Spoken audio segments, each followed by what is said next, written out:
pasamos directamente a algunos casos especiales, particulares, por distintos motivos de condicionamiento, tanto clásico como operante. Este apartado podía ser larguísimo. Yo he seleccionado unos cuantos casos un poco por poner de manifiesto, en cierto modo, por un lado, fenómenos que tienen su importancia por sí mismos, y, en segundo lugar, por mostrar que aun cuando las leyes del condicionamiento son ciertamente muy generales, funcionan muy bien en la predicción de la conducta de los organismos, pues como todas las leyes científicas que se ocupan de procesos complejos, tienen sus excepciones, tienen sus casos extraños o al menos fuera de la norma. A esos es a los que vamos a dedicar atención a continuación. ¿Vale? Primero, conducta supersticiosa. Seguramente el experimento más famoso de Skinner y de la psicología experimental de todos los tiempos. Creo que hasta se da en secundaria.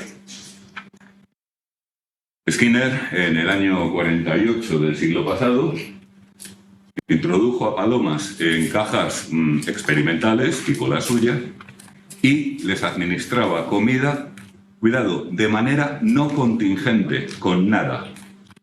Es decir, gratis. La paloma no tenía que hacer nada para recibir comida, la iba a recibir igual. Es decir, tú eres una paloma, te meten ahí y cada, por ejemplo, 15 segundos te dan un poquito de comida. Se acabó. Ese era todo el asunto. Ni picotear una tecla, que es la típica respuesta que se utiliza en condicionamiento operante con aves. Nada. Señora paloma, usted llega ahí y come gratis cada 15 segundos. No todos los animales de experimentación tienen tanta suerte con el dispositivo que les toca, pero este desde luego se puede considerar afortunado desde el punto de vista del organismo. Y es de aquí que las palomas empiezan a hacer cosas muy raras. En el primer experimento de Skinner, si no recuerdo mal, el original del año 48, pues algunas de las palomas hacían cosas como esto: girar sobre sí mismas. Otras metían el pico, la cabeza, en un rincón de la caja y hacían como una especie de bombeo, como si estuvieran impulsando algún líquido o algo por el estilo. Otras ahuecaban las alas de una manera así un tanto espasmódica, una y otra vez. Y estas conductas aparecían de una manera que casi uno diría, bueno, estas palomas se han vuelto locas y a todas les ha dado alguna compulsión particular a cada cual. ¿Se entiende? ¿Qué había ocurrido ahí? Bueno, pues como seguramente recordaréis, para una paloma da la casualidad de que justo antes de que le toque recibir comida, hace así. Entonces, ¿qué ocurre? Que esta conducta de estirar las alas hacia arriba, como de encogerse de hombros, que diríamos en el caso humano, resulta accidentalmente reforzada. Al ser reforzada, es más probable que la vuelva a hacer. Con lo cual es más probable que vuelva a aparecer justo a continuación de la comida, justo antes de la comida, perdón. Con lo cual se refuerza más. Y ya tenemos la bola de nieve montada.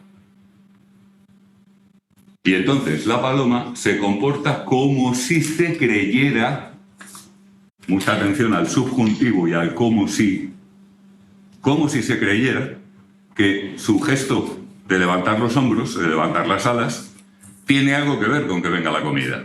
Pero nosotros, que estamos fuera y que conocemos al diseñador del experimento, sabemos perfectamente que no tiene nada que ver, que le están dando comida cada 15 segundos. La paloma que mete la cabeza en el rincón, 3/4 de lo mismo. En algún momento ha dado la casualidad que esa conducta que la ha hecho, pues porque le ha salido, ha ido incidentalmente seguida, qué casualidad, de la administración de comida. Y entonces la paloma, comillas, comillas, comillas, se ha creído que esa conducta tiene algo que ver con la administración de comida. ¿Lo veis, no? De ahí la denominación de conducta supersticiosa.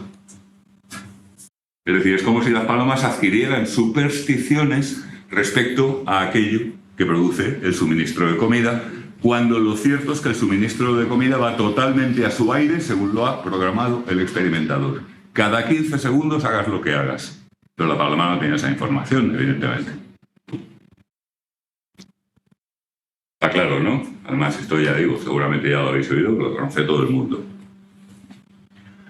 Conducta supersticiosa es un término que a algunas personas, yo creo que con buen criterio, la verdad, poco dadas a las florituras terminológicas, les parece un poco altisonante y prefieren hablar de condicionamiento accidental. Es decir, se ha condicionado por casualidad. Fijaos que la clave del asunto es la retroalimentación positiva. Una vez da la casualidad que justo antes de la comida hace esa conducta. Esa conducta resulta un poco reforzada y entonces se hace más probable, con lo cual también es más probable que vuelva a coincidir justo antes de. Con lo cual se hace más probable, con lo cual es todavía más probable que vuelva a coincidir justo antes de la comida. Entonces, si la paloma pudiera hablar, nosotros le diríamos: paloma, tía, se te ha ido muchísimo la pinza. No tiene nada que ver que metas la cabeza en el rincón con la comida. Y la paloma nos diría que no, mira, mete la cabeza y al poco tiempo cae la comida porque le tocaba. Superstición en un sentido metafórico. Yo soy de los que piensan que es mejor denominación la de condicionamiento accidental. Pero bueno, superstición se queda fácil. Así que tampoco nos importa. La terminología no cuenta demasiado. Algunos autores han sostenido, han argumentado que esto podría ser un mero artefacto experimental. ¿Os acordáis de la noción de artefacto que posiblemente la vierais en metodología? Bueno, ya sabéis que cuando hacemos un experimento, o como en este caso un cuasi experimento, porque estamos hablando de un diseño de caso único, esto sí os suena, ¿no? Estamos haciendo un aislamiento artificial de un fenómeno en una situación muy simplificada para poder estudiar ese fenómeno con todo detalle y libre de todas las influencias e interinfluencias en las que aparece en su estado natural. Y esto es lo que da lugar a artefactos, que es lo mismo que artificios. Puede ocurrir que al simplificar tanto una situación la desnaturalicemos. Es decir, si quitamos todo lo que hay alrededor, particularmente en sistemas complejos como son los sistemas psicológicos, incluso los de las palomas, pues podría ser que ya la situación que tenemos en el laboratorio empiece a presentar aspectos que no se darían en el medio natural, que es mucho más rico estimularmente y en términos de relaciones, causales, etc., contingencias y demás. ¿Se ve? Estos autores lo que argumentan es que esto se produce porque estamos en el laboratorio y entonces la máquina de captar contingencias que llevamos puesta todos, como si dijéramos sobreactúa. Es una situación tan empobrecida que nuestra capacidad de condicionamiento, como si dijéramos, se pone a buscar contingencias hasta el punto de encontrar las que no hay. ¿Se entiende esto? Bueno, esta idea tiene su punto, no cabe la menor duda, pero lo cierto es que estos fenómenos se dan, cualquiera que haya trabajado como adiestrador de animales lo ha comprobado 1000 veces, se dan de forma espontánea en entornos que no son de laboratorio. Es perfectamente posible que tu perro adquiera alguna conducta supersticiosa en algún momento de esta misma manera. Muy típicamente al hilo de otra conducta que sí es objeto de alguna contingencia. Por ejemplo, tú estás dándole a tu perro el reforzador negativo de que cuando levanta las patas le abres la jaula y le dejas salir. Le quitas la situación de confinamiento Hoy en día los humanos sabemos muy bien lo maravilloso que puede ser que te quiten una situación de confinamiento. Por tanto, reforzador negativo. Pero es muy posible que te encuentres que el perro, además de hacer la conducta que tú estás efectivamente reforzando, también hace otra. Es decir, levanta las patas, que es de lo que se trata, es la conducta que es contingente con el reforzador, pero además mueve un poco las caderas. Y tú dirías, no, perro, no hace falta que mueva las caderas, tío. Basta con que levantes las patas. Pero, ¿se ha enganchado? Esto es súper típico en adiestramiento animal. Normalmente son conductas que no suponen un problema. A veces sí, hay que hacer algún tipo de intervención planificada para depurar y dejar la conducta que queremos y eliminar la que no. Pero lo más normal es que sea algo como esto. ¿Sí? Pero en humanos también pasa, ¿no? ¿Cómo? En humanos también puede pasar. Ahora vamos a por los humanos. Si te parece, luego lo que surja lo comentamos. ¿Se entiende la idea? Es decir, es cierto que la situación del laboratorio es tremendamente empobrecida. Si cuando veáis las videoclases sobre programas concurrentes en los cuales hay varias respuestas a la vez sometidas a contingencias, una de las cosas en las que hacemos énfasis es en que una situación en la que solo una conducta es objeto de alguna contingencia es una situación rarísima, comparada con la vida normal de un organismo, que es lo que hacemos con una rata o una paloma en una caja de Skinner. Ponemos en una situación en la que solo hay una respuesta que sea objeto de contingencia. En este experimento de Skinner, ninguna. Es que eso no pasa en la vida real. Esto es cierto. Pero también es cierto que de forma espontánea, en el mundo, digamos, natural, fuera del laboratorio, también se generan conductas supersticiosas en este sentido. También se generan condicionamientos accidentales. Así que la cosa que da, la vamos a dejar ahí. ¿Está claro? ¿Alguna pregunta?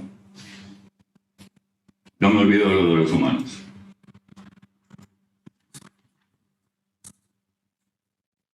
¿Qué tiene que ver esto con la superstición humana? Estudiante universitaria, da igual. Por tanto, perteneciente a la élite intelectual de la humanidad. Y esto no es una broma. Si pensáis en términos demográficos, pertenecéis, que lo sepáis. Y resulta que tiene un boli de la suerte para los exámenes. ¿Cómo lo ves? Entonces, claro, va con el boli de la suerte y el examen le sale bien. Pero, si el maldito desgraciado de su hermano, los hermanos son la peste, ya lo hemos comentado, le coge el boli un día que tiene un examen, claro, ese examen lo suspende. Es el boli de la suerte de los exámenes. Y es que se confirma. Voy con el boli y me sale bien. Voy sin el boli y me sale mal. Y es verdad. Pero ¿sabéis por qué? Porque con el boli de la suerte va toda tranquila y toda confiada. Y sin el boli de la suerte va pensando, ¡ay, Dios mío! ¿Ansiedad? ¿O no ansiedad? Y eso es todo. En casos típicos. ¿Lo veis, no? ¡Ay, Dios, horror, espanto! Se me ha cruzado un gato negro. No pases por debajo de la escalera. Se me ha caído la sal. Supersticiones humanas. ¿Se adquieren así? Categóricamente, no. No todas, quiero decir. Las supersticiones humanas característicamente se adquieren por transmisión cultural, social, por modelado, aprendizaje por modelos. La niña pequeña que va con el abuelo todos los días al parque y el abuelo se asusta cuando se cruza un gato negro, la niña lo capta. Pero no está captando una contingencia en el sentido en que usamos aquí el término. Está captando que mi abuelo, que para mí es un un dios, una gran figura de autoridad, se asusta por eso. Así que eso tiene que ser terrible. ¿Por qué? No lo sé, pero se asusta mi abuelo, tío. O sea, este es el mecanismo más común de adquisición de supersticiones en los seres humanos y tiene mucho más que ver con psicología social y muy especialmente con psicología del pensamiento. Materia que estudiaréis el año que viene y espero que os la den bien, porque hoy en día es donde están pasando cosas más interesantes en psicología en gran medida. El sesgo de confirmación. ¿Suena? Cada vez que mi boli de la suerte apruebo, claro, es el boli de la suerte. Voy con el boli de la suerte y no apruebo. Es que mira, es que ni con el boli de la suerte, de lo mal que me lo sabía, o de lo cabrón que ha sido el tipo al poner el examen. Es que ni con el boli de la suerte, pero el boli de la suerte nunca falla. Per se. Sesgo de confirmación. Sesgo de disponibilidad. En fin. En el año 2002 le dieron por primera vez en la historia un premio Nobel a un psicólogo por su trabajo en psicología, Daniel Kahneman. Y era por este tipo de trabajos. Porque resulta que revolucionó la ciencia económica. Aparte de la psicología del pensamiento, por supuesto. No perdáis nunca de vista nada de Tversky y Kahneman, porque son los dos grandes nombres de la psicología actual. Lo digo así. Skinner estaba muy bien hace 100 años, chicos. Pero todo eso ya lo sabemos, lo contamos en primero. Es fundamental, es importante, pero lo que está pasando hoy en día no es eso, es esto otro. ¿Listo? Así pues, tenedlo en cuenta, algunas supersticiones humanas pueden generarse por el mismo mecanismo de condicionamiento accidental que las de las palomas de Skinner. ¿Cuáles? Pues muy típicamente las tecnológicas, las que tienen que ver con la tecnología. Uno de los más grandes escritores de divulgación científica y ciencia ficción, Arthur Clarke, escribió una vez que cualquier tecnología suficientemente avanzada y desconocida para nosotros es indistinguible de la magia. Y es verdad. A ver, los que estáis en casa, nos estáis viendo, ¿no? A mí por lo menos ahora. Venga, a los colegas también.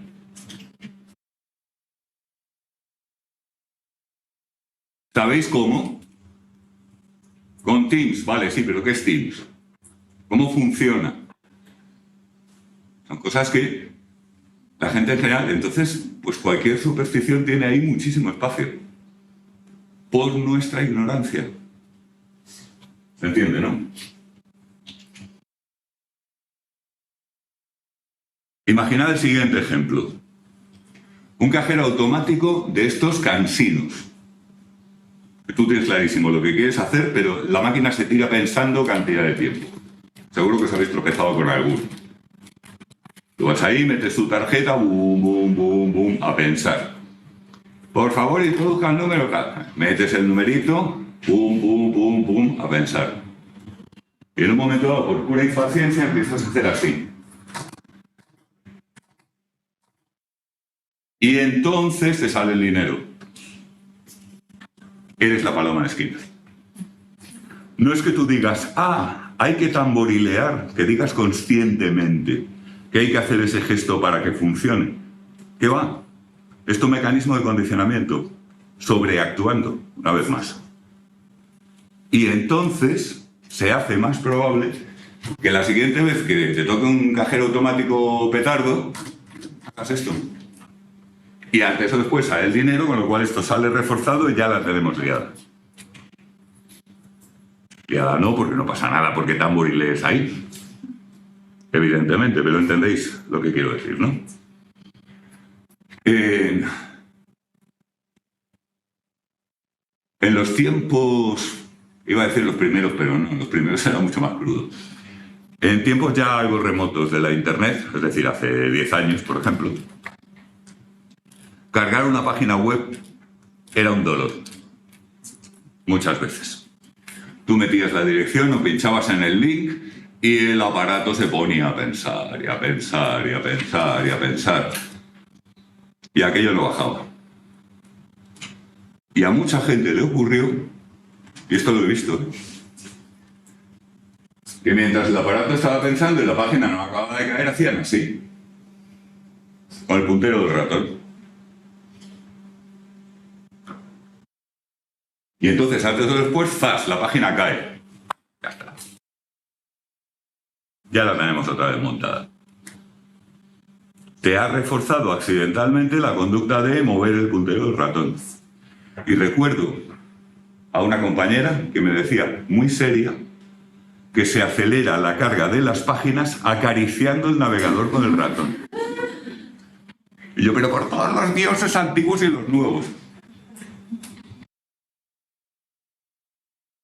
Pero ahí de nuevo, al mecanismo de condicionamiento en el nivel que compartimos con otros animales, se suma, en plan amiguete, en el nivel únicamente humano, el sesgo de confirmación.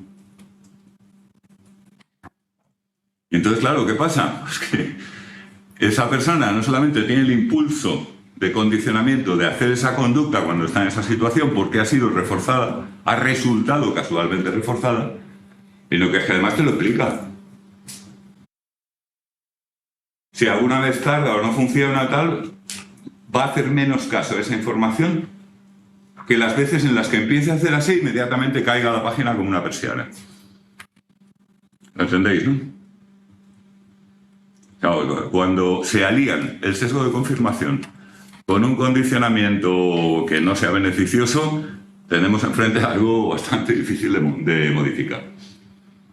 Llegando a los extremos que conocéis, de estas sectas fanáticas, que dicen que no, el día 14 de abril de 2021 viene Jesucristo en un platillo volante y reinicia la historia ya en plan justo y sin tanta desigualdad y tanta pobreza y tanto sufrimiento y tal igual.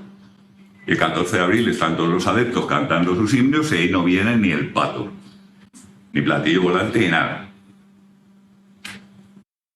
¿Creéis que van a dejar de creer? No. Esto es duro, ¿eh? Es que la realidad te acaba de pegar la bufetada más grande que te pueden dar y tú sigues creyendo. La maquinaria humana, que ya digo, no es de esta asignatura, es de más adelante, es casi cuando se pone en plan malfunction, puede ser peor que la de condicionamiento. ¿Visto? Por tanto, ¿supersticiones humanas? Pues sí, algunas podemos identificar la situación en la cual ha habido un condicionamiento accidental y por tanto es funcionalmente equivalente a la de las palomas de Skinner. Otras, ni para atrás. A ti nunca, una persona que tiene miedo de los gatos negros o de pasar por debajo de escaleras o de cosas por el estilo, muy probablemente, en la inmensa mayoría de los casos, nunca ha tenido una experiencia relacionada con escaleras y cosas chungas que hayan pasado después, etcétera, etcétera. Es que no ha ocurrido. Con lo cual no ha habido ocasión para el aprendizaje por condicionamiento. Sí, para otras formas de aprendizaje, como hemos comentado. ¿Está claro? Bien. Efectos de interferencia en evitación y escape. Esto es un poco gore. Los estudios sobre este tema empezaron a mediados del siglo XX y lo que se hacía era una cosa muy bestia, que era tomar a perros como sujetos experimentales y administrarles descargas eléctricas de intensidad moderada tirando a alta, bastante largas y no controlables.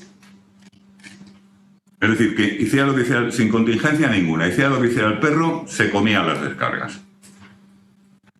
Es un poco como el lado oscuro del estudio anterior de Skinner, que les daba comida gratis. Aquí les dan descargas por nada. ¿Vale? Cuando un animal había pasado por esa situación, se comprobaba que si posteriormente lo pones en una situación de aprendizaje por evitación o escape, en la cual hay una conducta que es contingente con la interrupción del estímulo aversivo, escape, o con la omisión del estímulo aversivo, evitación, Pues resulta que el perro no aprende. No lo pilla. Los estudios se hicieron comparando a perros que habían pasado por la situación horrible de descargas no controlables con otros que no habían pasado por ella. Los ponías a todos en una situación de escape y los que no habían pasado por ella, los controles, aprendían, vamos, fácil, rápido y eficazmente. Y los otros, los pobres, se quedaban como apoyardados. ¿Cómo? Fijaos qué es lo que ha pasado aquí. Es muy duro. En la situación en que le das las descargas no contingentes con ninguna conducta, es decir, incontrolables, el mensaje que está dando el ambiente al organismo es: perro, la vida es dura y luego te mueres. Así de claro. Es decir, el mundo es un valle de lágrimas, shit happens, caen marrones y te jodes, porque es que no hay otra, no hay nada que hacer. Claro, el perro aprende eso. Estas descargas son una cosa chunga que forma parte del mundo y no hay nada que hacer al respecto. Y cuando luego le pasas a una situación en la que sí hay algo que hacer al respecto, es decir, que hay una posibilidad de controlar esas descargas, de interrumpirlas o evitarlas con una conducta, es como que el perro, antes de aprender eso, tiene que desaprender lo otro. Con lo cual le cuesta muchísimo más. En algunos animales no se llega a dar el aprendizaje de escape. Recibe la descarga y se queda como, ¡qué putada, otra vez! No intenta nada. Lo típico de un animal sometido a un estímulo aversivo es que calienta la conducta, prueba todo lo que sabe hacer para intentar eliminarlo. Y si lo hay, al final lo encuentra. Salta a la valla, se sube a la plataforma, lo que sea. Pero estos pobres perros ya decían: ah, mierda, las descargas otra vez. Qué dura es la vida, chaval. Y no intentaban hacer nada. ¿Lo veis, no?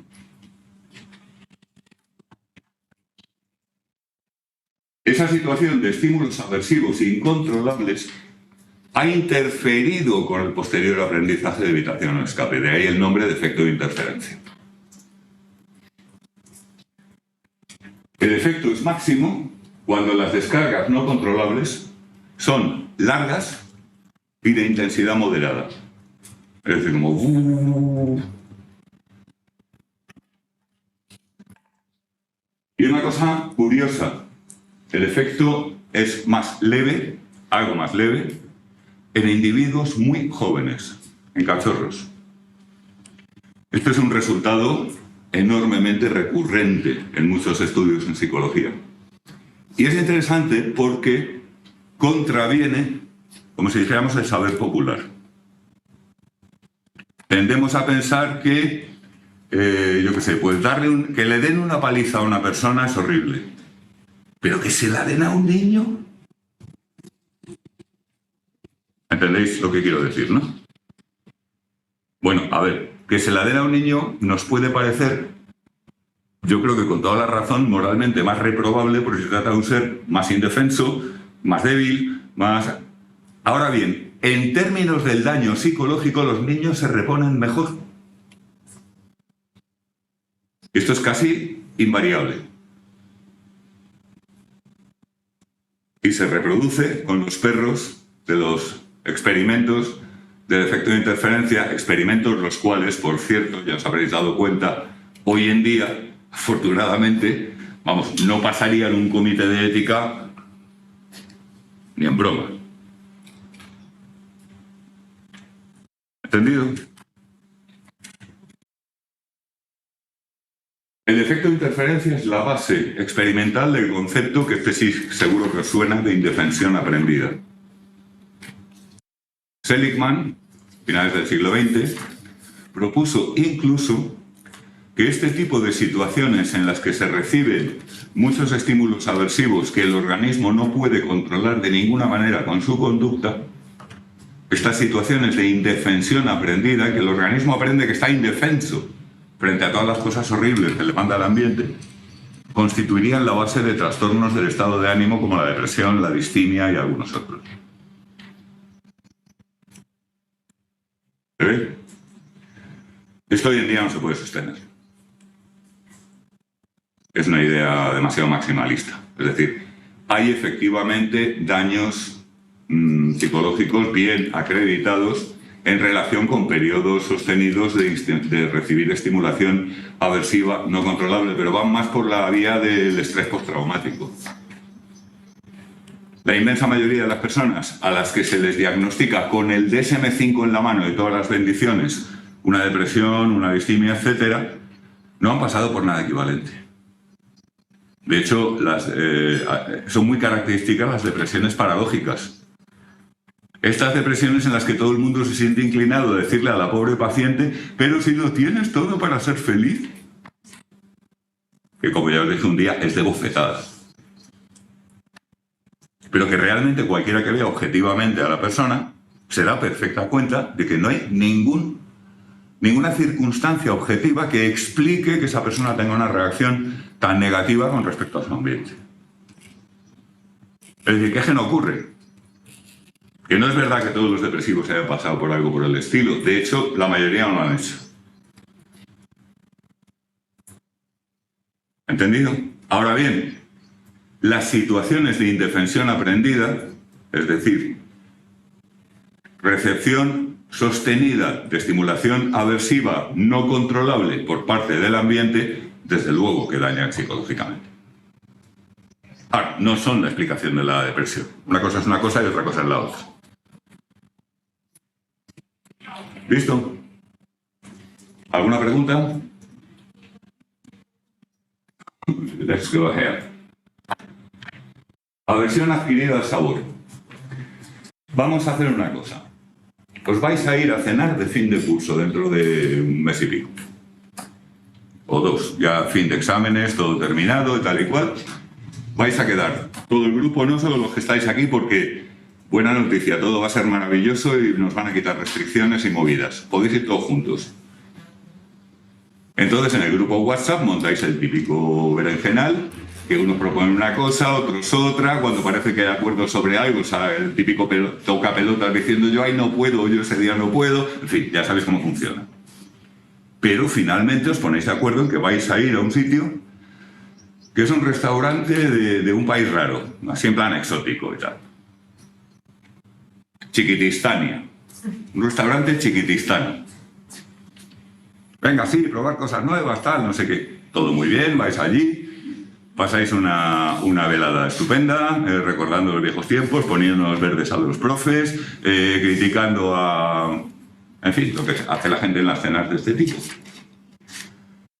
Y entonces, claro, el tema es el menú, porque hay platos que son muy normales. Una ensaladilla con muy buena pinta, que uno se ha fijado al entrar que tenía muy buena pinta aquello. Pero luego hay platos muy exóticos, de ese país extraño. Los furconios verdes, en particular, resulta que son la especialidad. Es un plato muy típico de Chiquitistania. Se discute, que se pide, raciones, no sé qué, para el centro, tal, por aquí por allá, y al final se decide, bueno, se van a pedir raciones de cosas novedosas y raciones de cosas fiables. O sea, que si yo veo que esto de los furconios verdes me da mucho asco, pues ahí está la ensaladilla, no hay problema, no me quedo sin cenar. Muy razonable, se pide, se come. Cuando llega, la ensaladilla efectivamente está buenísima. Los furconios verdes es muy raro. A algunos les gustan mucho. Joder, esto es curiosísimo porque tiene una textura, no sé qué. Y otros dicen, ¿qué dices, tía? Eso es rarísimo, no sé, no parece comida. Total, que hay una animada discusión sobre la nada. Total, muy bien, todo acaba estupendamente y todo el mundo se va a su casa. Bueno, algunos seguro que siguen de fiesta por ahí, pero vamos. Vamos a imaginar que estáis formalitos ese día y que relativamente pronto, digamos la 1:30, pues más o menos la mayoría de la gente está en su casa. Llega a su casa, se acuesta, se duerme y al cabo de 3 horas se despierta con el infierno en el vientre. El infierno. Y entonces solamente puede pensar en una cosa, que es un váter. Sale raudamente a buscar el mencionado artilugio, con una necesidad absolutamente acuciante y, por supuesto, como buen miembro de la generación en plan, pues se lleva el teléfono móvil. Y estás ahí reinando en tu trono, aliviando hasta cierto punto tus maltrechas tripas y con el móvil y entonces descubres que en el grupo hay marcha, hay actividad. Y que a mucha gente le está pasando lo mismo. Y joder, pero que hemos comido, ya os dije yo que eso no era comida, cállate gilipollas, en fin. Ya sabéis. ¿Qué va a ocurrir? Pues va a ocurrir una cosa muy clara, que no es un problema especial para ninguno de vosotros, no os preocupéis, que es que la próxima vez que oigáis hablar de un restaurante chiquitistano, vais a echar sapos y culebras. Y como alguien os acerque a oler un plato de furconios verdes, arcadas, directamente. Repugnancia total y absoluta. ¿Entendéis la historia, no? Bueno, pues ahora viene el epílogo, que es lo más interesante. Uno de los chicos de la clase, que es un poco aprensivo, se alarmó tanto que le pidió a su madre que lo llevara a urgencias. Lo llevan a urgencias, le hacen una analítica, le examinan, tal y cual. Entonces pasa por ahí una médico que tiene toda la pinta de que lleva toda la vida lidiando con de todo, más conchas que un galápago y muchísima experiencia, y le dice: oye, chaval, ¿tú comiste ensaladilla hoy? Y el otro: sí, pero los furconios verdes... No, ¿tú comiste ensaladilla? Sí. Pues ya está. Eso es. Era la ensaladilla. Así que ya estáis todos pidiendo perdón al Estado de Chiquitistania y a los furconios verdes. Porque la causa de ese malestar era la ensaladilla. ¿Por qué lo atribuís a los furconios verdes? Porque son nuevos. Porque es un sabor nuevo. La ensaladilla la has comido 1000 veces en tu vida, nunca te ha sentado particularmente mal, y como si dijéramos, no tú, tu cuerpo confía en ella.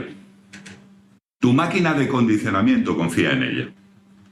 Los furconios verdes es una cosa que vamos a ver esto, tal, no sé qué. Ella está culpable, como los linchamientos de las redes. En cuanto alguien dice que alguien tiene la culpa, ya la tiene, se acabó. Y los pobres furconios verdes son cancelados injustamente por esta clase. ¿Entendido? Bueno, pues lo divertido del asunto se pasa igual con ratas. Igual. Tomamos a un conjunto de ratas y les vamos a dar, mira tú por dónde, agua edulcorada. Agua, por ejemplo, con sacarina. Sabemos de antemano, de sobra, que una rata normal prefiere el agua con sacarina que el agua pura. Y además es lógico porque no solamente la hidrata, cumple la función del agua, sino que le da alguna caloría extra. Lo cual para un animal con bastante presión trófica en toda su historia evolutiva, como el Ratus norvegicus, pues no es ninguna broma. No, aquí no se desperdicia nada, oiga. Bueno, pues a un grupo de ratas, le damos por primera vez en su vida agua con sacarina. Las ratas encantadas, claro. Está más buena el agua hoy, ¿no te parece? Y a continuación les administramos una dosis de, por ejemplo, cloruro de litio. Una dosis bien medida. Ojo, no hay que pincharla. La rata lleva ya puesta una vía. Y se entera de que le estamos administrando la dosis. Y el cloruro de litio en la dosis adecuada le provoca artificialmente a la rata el mismo efecto que te provocaron a ti las raciones de ensaladilla, aunque le echaras la culpa a los furconios. Es decir, la rata se pone fatal, tiene dolor de barriga que te mueres. Pues esa rata, a partir de ahí, se deshidrata antes de volver a beber agua con sacarina. ¿Por qué? Porque era nuevo. Esto es condicionamiento clásico puro y duro. El sabor es la señal, el EC. El malestar visceral es el EI, el evento importante señalizado. Fijaos que en este caso tan importante que te puedes morir.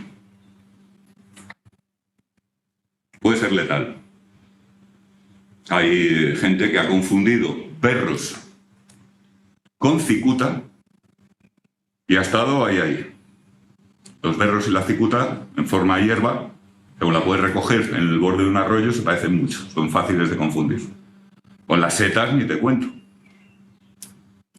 Solo si consideráis el género Amanita, hay desde setas mortales, pero mortales de necesidad, hasta algunas que son deliciosas y que se emplean abundantemente en cocina.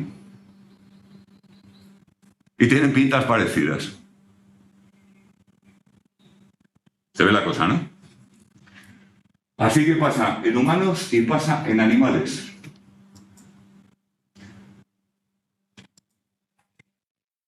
Algunas características que hacen muy peculiar a la versión adquirida al sabor.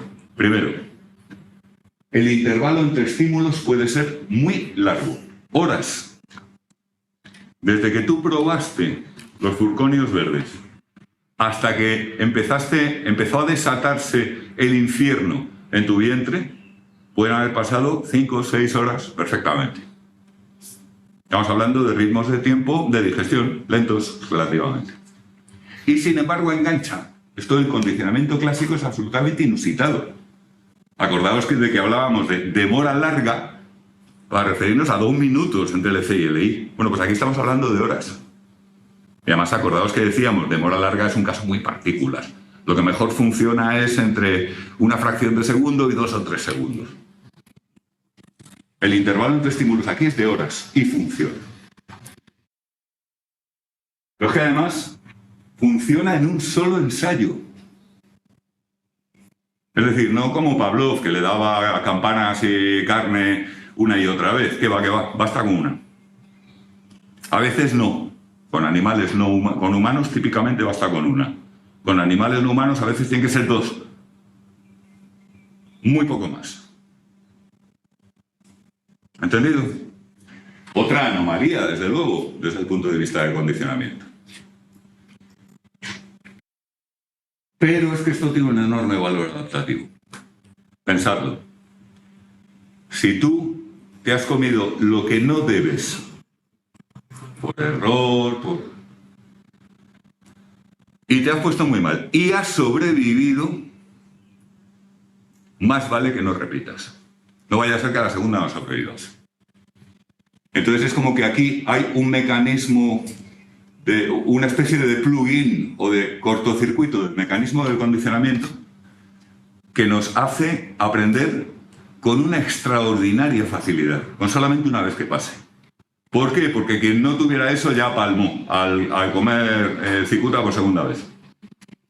Y los que se han reproducido son nuestros ancestros, los que tenían ese mecanismo. Ya sabéis cómo funciona la selección natural, lo de siempre. Claro, la alimentación es algo que es susceptible de matarnos. Especialmente, muy especialmente, a los que tenemos los regímenes más omnívoros, como nosotros, las ratas, los cerdos. Hay especies que solamente comen una cosa. Entonces es muy difícil que se equivoquen. Pero nosotros, además de que pasábamos mucha hambre durante casi toda nuestra historia evolutiva, le pegamos a todo, carne, pescado, verdura, tal, pues tenemos un margen de error importante y es muy adaptativo que haya un mecanismo que, si una vez nos hemos equivocado y hemos sobrevivido, que no tropecemos otra vez en la misma piedra. Y como eso no puede ser intelectual, ¡ay, esto me ha sentado mal, no sé qué nada! Pues se monta un sistema mucho más automático, basado en el condicionamiento clásico. Y la selección natural lo premia. ¿Listo? Por último, sobre la aversión adquirida al sabor, merece la pena destacar y mencionar el llamado efecto García, por el investigador que lo descubrió. García, por cierto, aunque suena muy español, es norteamericano. Un norteamericano de origen, pues, de países latinos o hispanos, cualquier caso. Ciertas contingencias S e I, por ejemplo, un sabor y un malestar visceral, se aprenden muy fácilmente. Pero, si yo te doy a ti un sabor novedoso y a continuación te atizo una descarga eléctrica en el brazo, eso no lo vas a aprender bien. Eso va a quedar flojito.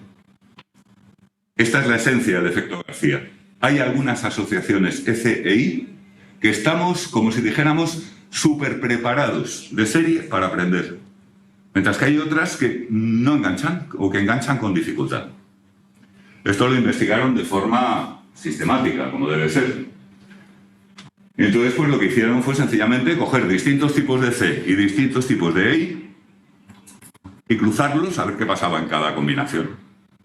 Entonces, fijaos, por ejemplo, luz o sonido seguido de descarga da una alta respuesta condicionada. Esto es Bechterev, típico experimento de condicionamiento clásico excitatorio aversivo que ya sabíamos que funcionaba desde hace muchísimo tiempo. Un sabor seguido de un malestar visceral inducido por sales de litio también da una alta respuesta condicionada. Los furconios verdes. La aversión absoluta que has tomado hacia su sabor y su olor. Y si el malestar lo induces mediante una dosis pasada de vueltas de rayos X, lo mismo. Es decir, el sabor engancha muy bien con cualquier estímulo incondicionado que sea interoceptivo. Que sea un malestar interno. Y sin embargo, en la parte central, yo te pongo una luz, un flash, y a continuación te induzco un malestar, pues eso prácticamente no engancha. O no engancha en absoluto. No se asocia. Cuidado. Mensaje del espete. No confundáis la aversión adquirida al sabor, que es el fenómeno, por ejemplo, de la aversión al agua con sacarina en las ratas y tal, con el efecto García, que se refiere a esta selectividad por la que algunos pares SCI funcionan muy bien y otros no. Otros funcionan fatal. ¿Entendido? El organismo, por tanto, cualquier organismo, nace prefigurado para ciertos aprendizajes. Estamos más preparados para aprender unas cosas que otras. Esto tiene una importante implicación teórica en su momento. Esto estamos hablando de segunda mitad del siglo XX, cuando todavía coleaba el conductismo.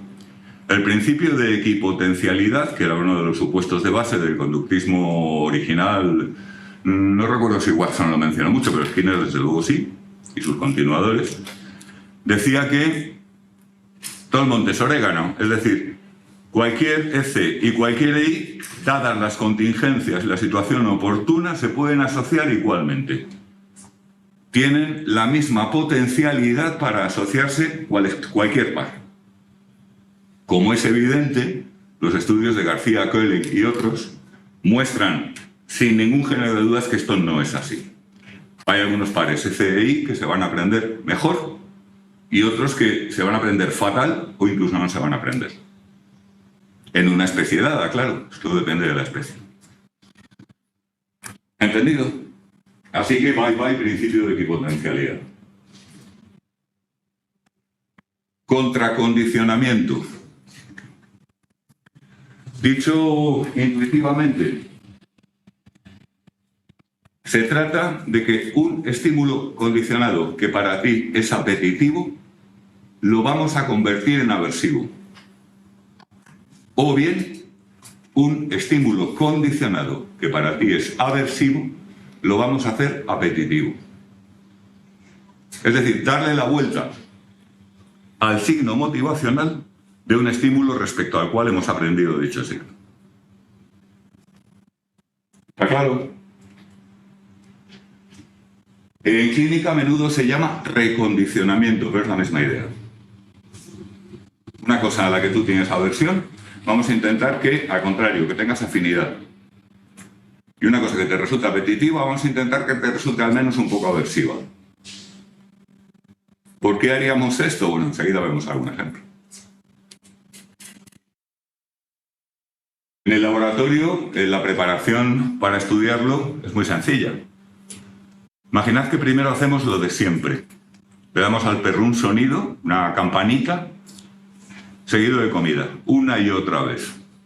Hasta que esa campanita le suena a gloria, suena guay. Ha adquirido valor apetitivo para él. ¿Vale? Bueno, pues ahora cogemos ese mismo EC, esa misma campanita, y la ponemos como señal de una descarga eléctrica como I. La pasamos al aversivo. Eso es. Entonces, ¿qué va a ocurrir? Pues que al final el perro pues, le va a dar la vuelta. Pero va a ser una fase de adquisición larga. Es decir, le va a costar. Lo de siempre, se han comparado grupos experimentales con grupos de control y resulta que el animal que previamente había aprendido el signo motivacional contrario tarda muchísimo más que el animal que venía fresco en adquirir la segunda fase, en la cual eso se vuelve aversivo cuando era apetitivo para él. ¿Entendido? Y una pregunta. ¿Sí? ¿Esto se puede hacer en condicionamiento operante? Fuerte, por favor. ¿Esto se puede hacer en condicionamiento operante? Cambiando el... Es que, claro, no sé si se llamaría contracondicionamiento o sería otro proceso de aprendizaje. Pero ¿En qué situación estás pensando?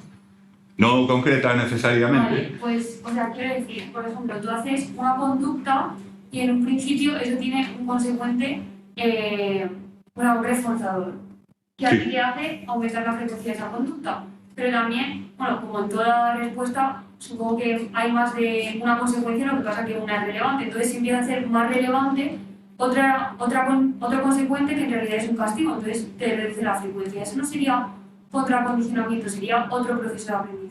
Bueno, no se suele llamar contracondicionamiento al clásico, pero lo que tú describes, por ejemplo, a la rata cada vez que pulsa la palanca le doy comida.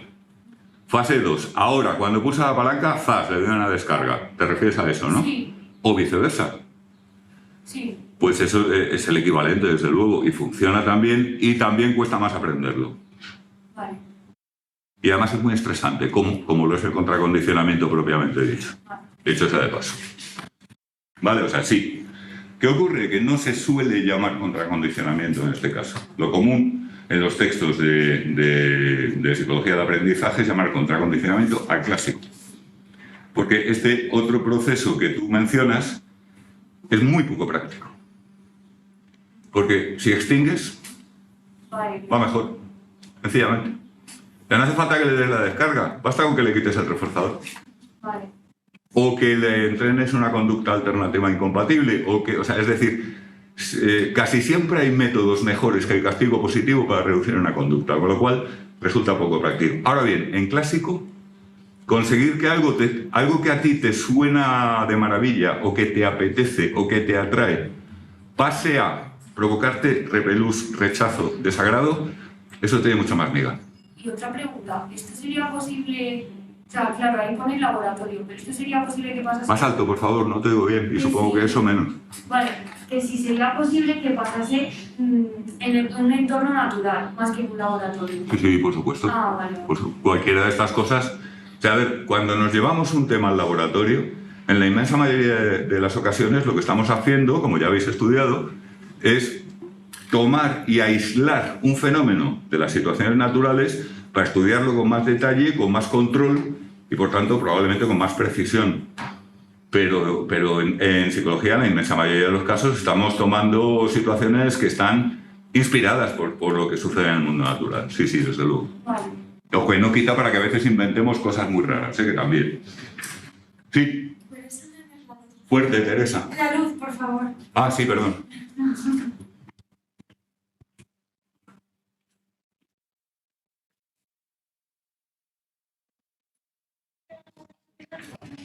La que menos falta nos hace, creo. ¿Así mejor? Gracias, gracias. Nada, un placer. ¿Vista la idea, no? ¿Alguna pregunta más?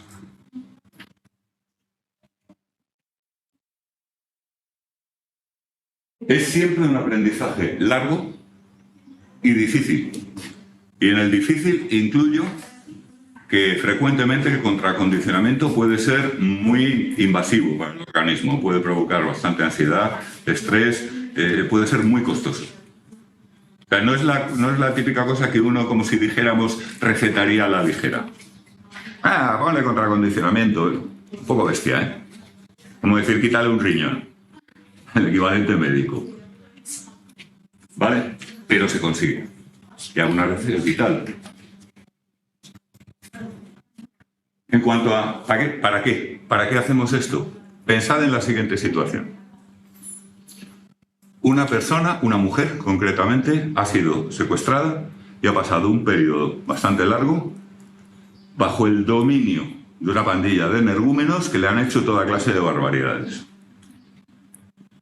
¿Vale? Final feliz, al menos en términos policiales judiciales. Finalmente la liberan y vuelve a su vida normal y todo el asunto y tal y cual. Pero ahora se encuentra con que todo lo que tenga que ver con el sexo le horroriza. Le produce una aversión, se pone mala, solo de pelo. Y resulta que tiene un parejo. Y el parejo, el pobre, está ahí comiéndose las uñas. Y ya ha pasado tiempo. Y eso sigue siendo así. ¿Qué ocurre? Que hay determinados estímulos que para una persona normal, en las condiciones normales, resultan apetitivos, gratos, placenteros. Imaginad caricias, besos, cosas así. Que en virtud de esa tremenda experiencia, para esta persona se han vuelto horriblemente aversivos. Y ha generalizado de tal manera que ya no son aversivos solamente por las bestias humanas que la capturaron, sino en general, incluyendo al parejo. Pero claro, es una persona todavía joven como para renunciar a la vida, digamos, del amor físico, sexual. Bueno, pues ahí sí podemos trabajar con contracondicionamiento, porque tenemos estímulos que son muy aversivos para ella, que queremos convertir en apetitivos. Esto es un tipo de intervención muy difícil. Depende esencialmente de la colaboración del parejo.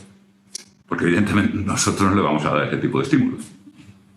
Tiene que ser la persona indicada para ello, que si tiene un parejo, pues tiene que ser el parejo. ¿Lo entendéis, no? Se consigue. Es muy difícil. Y es largo. Pero es que es eso o vivir en el celibato forever. Y eso si, por ejemplo, tienes 32 años, pues no mola. No ya para tu parejo, que por supuesto para ti. ¿Sí? Y concretamente su pareja en ese caso, ¿qué tendría que hacer?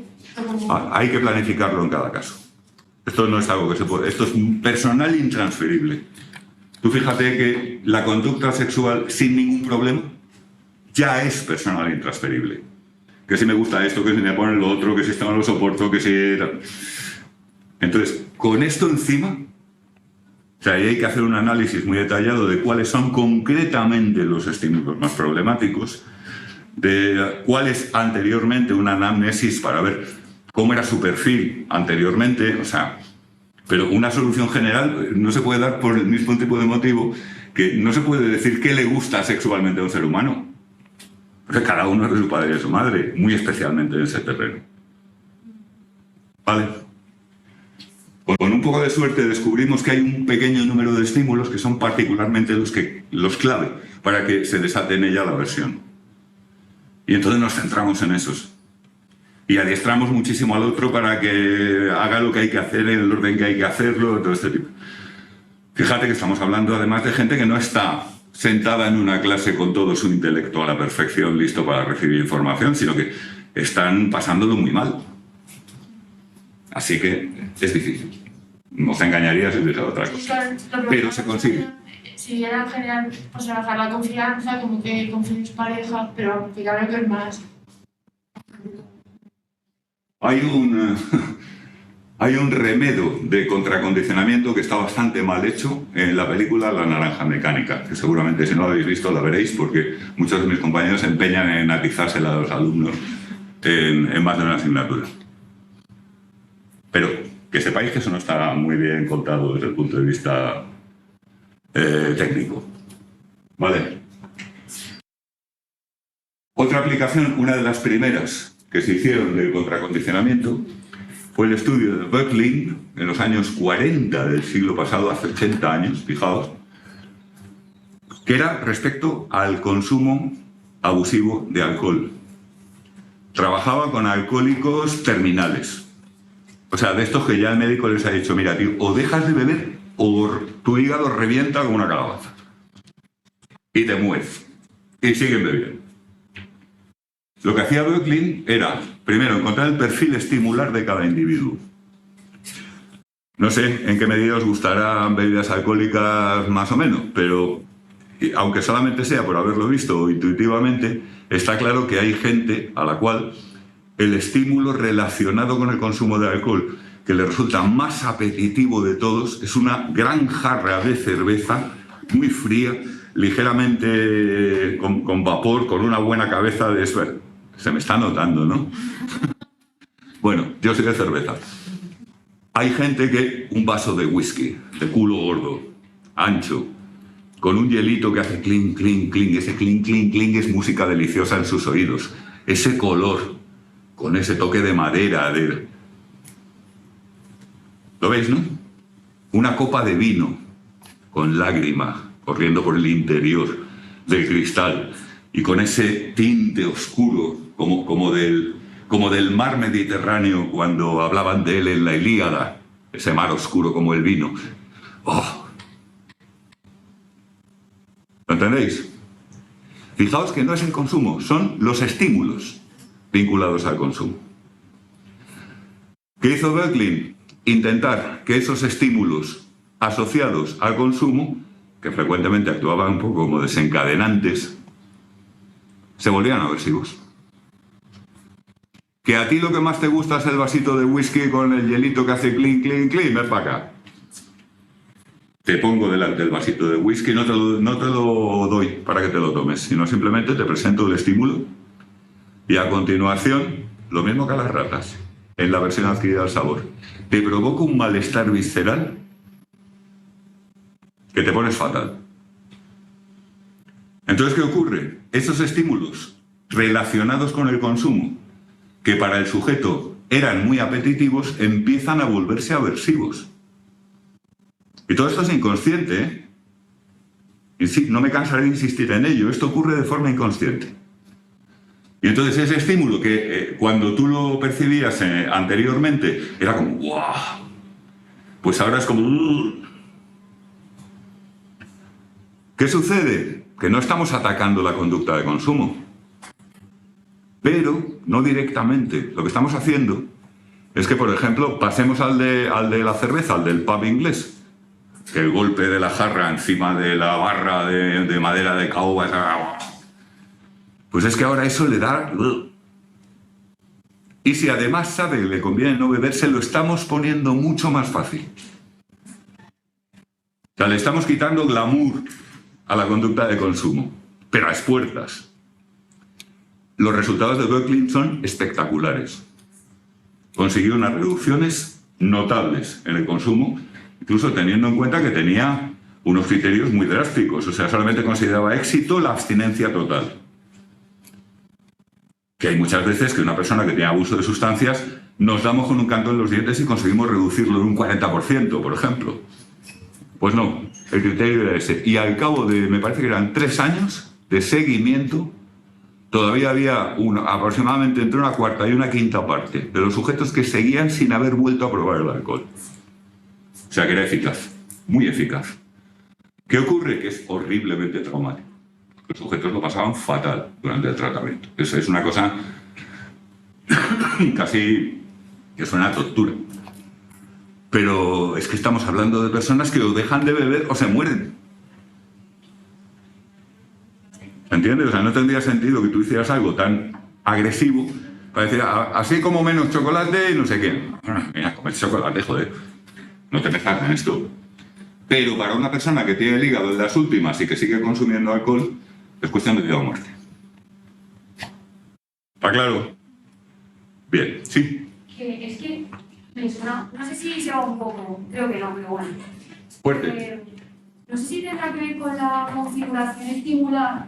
¿Cómo? Con la configuración estimular, creo que lo habíamos hablado antes. Sí. Vale, pues no sé si tendrá que ver, bueno, supongo que sí, el contexto en el que lo haces. Es que me suena de haber oído en algún lado, no sé dónde, que a los alcohólicos cuando ya han dejado de beber, como que, no sé si es bueno que eviten ir a ciertos bares, a lo mejor a donde iban a beber, o simplemente a bares o ciertos contextos que le producen esa ansiedad de necesito beber. Pero es que es porque el bar, todo eso, forma parte de la configuración estimular, O por sea, es supuesto. como el vaso, ¿no? Y además, seguramente en este tipo de casos no estamos hablando de los alcohólicos terminales de Berlín sometidos a contracondicionamiento, sino personas que han conseguido controlar su consumo por otras vías.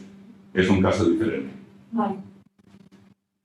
Pero vamos, el lugar forma parte de los estímulos. Y fíjate, en el caso hipotético de, por ejemplo, un bebedor social, estas personas que solamente beben pues porque están con los colegas, porque toca, porque se brinda, porque tal, y cuando están solos ni se les ocurre, probablemente el estímulo más importante es precisamente el contexto. Y con ese habría que trabajar si es que fuera un objetivo, que en el caso de una persona que es un bebedor social, pues es raro que requiera una intervención tan drástica como es un tratamiento de contracondicionamiento. Vamos, no conozco ningún caso. ¿Vale? ¿Algo más?